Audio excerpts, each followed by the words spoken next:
Let's talk about why failure is a better teacher than success.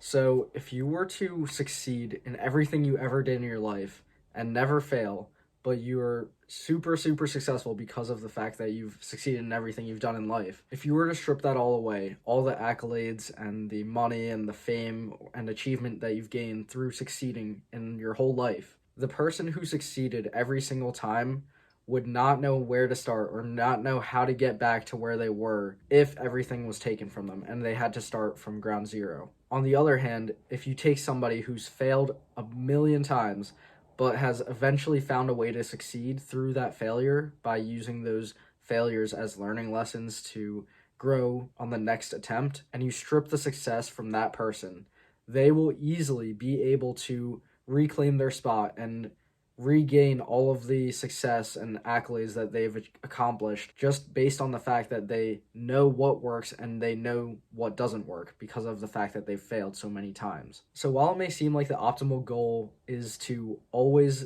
succeed in everything that you do, that's not the best way to learn anything. Let's take the gym for example. Say deadlifting, which is a pretty sketchy exercise and a very complicated movement to get correct and to perfect because of the fact that you could easily have like a herniated disc or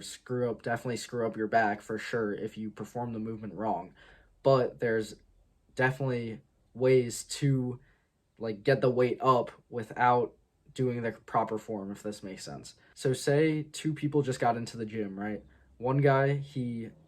wants to lift big weights, he wants to lift really heavy, and he's doing it fine. He's lifting up heavy weights and progressing each week, but he is using really shitty form because nobody's ever corrected him or he's never taken the time to learn proper form. So while he is lifting heavier and heavier weights, he's still getting them up, he's getting higher PRs and everything. This other guy that just got into the gym, he's starting off smaller and he's using proper form in order to develop his legs and develop the muscles that he needs to use to lift the weight correctly. Where the other guy, he's using a lot of his back, which where using your back is an easy way to get the weight up off the ground, but it does pose serious threat of injury. So the other guy that is starting off trying to perfect his form, he is definitely going through some failures and not being able to lift the weight that he is wanting to. He's not able to lift 3 plates straight off the bat because of the fact that his form is shit and he knows that he has to do everything properly, like from the ground up. You know, he's got to set up his feet correctly. He's got to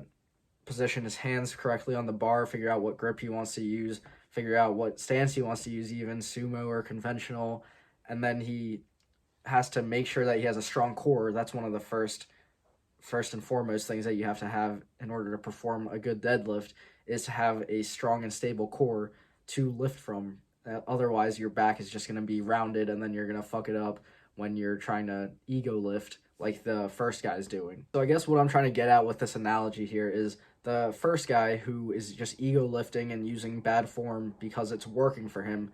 While it's working for him now, and that's my way of making it similar to succeeding every single time, is this guy's able to lift heavier and heavier weights without changing his form at all and using bad form, but he's still able to lift the weight up. So while he sees success right now and he's always able to lift heavier weights, in the future he doesn't know it, but his back is going to be screwed up because he didn't use proper form and he's been lifting with his back the whole time rather than actually using his legs. Whereas the other guy, he will be much more successful in the future, and while he might not be lifting the same amount of weights right now, he might be lifting a lot less than the other guy, he will be more well off in the future because of the fact that he took the time to fail and learn by correcting his form in the beginning and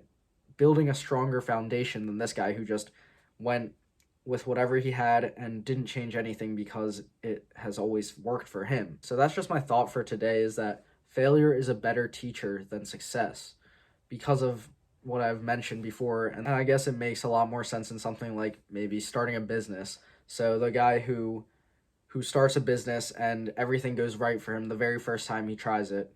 he will not know what to do the next time if he has to start over everything. If say his business gets shut down, somebody sues him, if he has to restart that up, he's not going to know really what he did right the first time to make it work, just because he just did whatever he wanted and it happened to work out for him. Whereas another guy who starts a business and he fails like 500 times before he actually starts up his first successful business, he's going to know, if his successful business gets screwed over and he gets sued and he has to start a new one, he's going to know the steps, the correct way to maneuver in the future in order to get a business up and running, because he's taken the failures, taken them as lessons, and is able to implement them as steps for success rather than not knowing why he succeeded in the first place. So thanks for watching. I'll see you next time.